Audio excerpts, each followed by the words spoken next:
Wanna know how to link WeChat in Kimi AI? Well, no worries. In this video, I'm going to show you an easy step-by-step guide on how you can do it. It's super simple and under a minute, so let's get straight to it.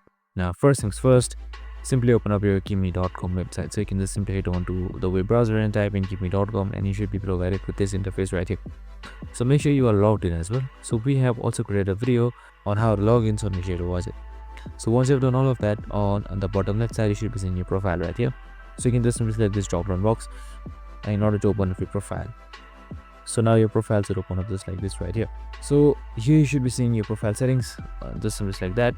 And now here you should be seeing various options. Now on the third party login, you should be seeing WeChat right here. Just simply select link.